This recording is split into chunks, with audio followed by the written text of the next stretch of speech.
What do you think about that, man? Gross. Yeah. Do you think animals are treated well when they're going to be killed? No. Yeah. UK. It's all legal. Yeah. Have you ever thought about where your food comes from, or the process to turn a living creature into an inanimate piece of flesh on a plate? Not really, no. Yeah. Same here, man. Same here. Like, before I sort of connected all these dots in my own head, never ever once ever thought about it. And Programs like What the Health and stuff like that. oh yeah. I mean, that would be. Maybe go vegan for like a week and then I couldn't take it anymore. Yeah. The amount of food I eat, like. Yeah. Do you not think it's worth it to remove yourself from the system of like causing suffering to animals? And have you seen What the Health's on Netflix? Have you seen Cowspiracy on Netflix? That's about how bad animal agriculture is for the planet. Like, it's the #1 cause of ocean dead zones. All the feces and urine dumped in the ocean. Yeah. #1 cause of deforestation, destroying and habitat loss, destroying rainforests to create land to grow crops to feed the cattle. Right. So many global problems, and animal agriculture obviously is a global industry. Yeah. So devastating for the planet, extremely horrifying and life-ending for animals, and not too good for human health either. Like, you know much about like saturated fat and cholesterol are found in abundance in animal flesh, and the #1 killer in the world disease-wise to human beings is heart disease. Yeah, I think I've seen a lot of the links to, like, you know, carcinogenic nature of meat actually. Yeah. That's actually quite interesting. Yeah. I found that, you know, the institutionalization of, you know, the meat industry actually protecting themselves through like stopping that information. Yeah, gag laws. Fascinating actually. Because You look for everyone looks for the cause of cancer and everything. yeah, because if they know that people know that, their industries are sabotaged. Do you ever think, you know, eating meat's actually the nature of it's actually potentially even addictive itself? Yeah. There's scientific research that suggests so. Like, put it like this: you said you went vegan for 10 days. Yeah. Your body probably went into some sort of withdrawal. Yeah. For me, because you're so used to it. Like, what age are you? 24. 24 years of eating animal products your entire life. There's going to be withdrawal symptoms. The thing that made me switch permanently was ethics. Was really focusing on it from the animal's point of view and what they went through. You know, there is something of quite it's that, you know, male testosterone thing of, you know, being able, that hunter-gatherer eating meat. Yeah, people do. There is an association with like alpha males who think that eating meat is masculine, but to me that sort of that reveals like an insecurity almost. It's like, if you feel like you need to eat meat to be masculine, like how confident are you in your own? I don't think it's conscious. Yeah, I think that's true. It's a very subconscious thing. Totally, man, totally. Like, I mean, before when we were children, before we're even aware that what we're eating is part of an animal, it's already a habit. We already salivate at dinner time for their body parts before we're even capable of comprehending what's the real reality behind that. So, you know, it's sort of like our choices are manufactured by society's attitudes and the cultural norms, and we're under the impression that we made these choices. I grew up and one day I just decided I wanted to eat the flesh of dead animals, but actually, no, that's someone else decided that for us. We think these thoughts are our own and these motivations or whatever are our own, but it's just cultural inheritance. I think it's definitely food for thought. I appreciate you, 100%. that message out there. I think it's something people need to discuss more. Definitely. Discuss. This is all we can do. Yeah, we can just put it out there and have like progressive conversations like this one. Make people think, you know, because that's all that happened to me. I seen a guy talk about it, a lecture.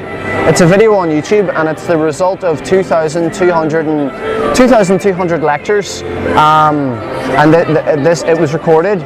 So it's a really well condensed speech, and it's about ethics, environment, human health, and how we've kind of been conned into thinking that we made these decisions ourselves. You have a lot of resistance when you do these sort of things. I'd imagine we actually get more. We get more cooperative, friendly energy from anyone who stops than you would think. You never see the same person twice, so you always get a good mix of train of thought from people. But what do you think for you personally would stop you? I mean, do you feel strongly about the ethics? You know, I do. Because I think ethics is the strongest. For me, yeah. For me, it's habit. There's so many things that go on in my life, and it's for me, you know, those things like this, it does make you it takes a back seat. Yeah. It's not at the forefront of my mind, I'll be honest. Yeah, of course. I really appreciate your honesty, man. And it's like, well, actually, if you do stop and think, it's pretty grim. Like, think about the way we treat dogs. I would like to actually give it another go, give it a go, what I really have. Did you do it just totally by yourself? Yeah, just on my own, yeah. There's a thing called vegan22.com, and you get like a mentor on Facebook Messenger, so it's free. So you get support, they give you recipe ideas, a dietitian and a nutritionist to keep you right with your intake. And I just feel like when you have like someone else that's assisting you, it strengthens your resolve. But as well, if you're interested in maybe trying it again, people think that like when you go vegan, you must be tempted all the time to go back. But see, for me, as I'm motivated from ethics, you have to get it right, because if you do go vegan, sure, and you like deplete yourself of certain nutrients because you're not eating the right vegan food. Of course, the same on an omnivorous diet. You're feel like shit. Yeah. I mean, you can get all the nutrients and vitamins in a plant-based diet than you can in an omnivorous diet, because what we get out of eating animals, they get from eating plants in the first place. So we go straight to the plants, leave the animals alone. It's a cleaner source of nutrition, no saturated fat or cholesterol. No cholesterol whatsoever. Some products maybe a little bit of saturated fat, but it's far cleaner because your nutrients and stuff aren't recycled through their dead bodies.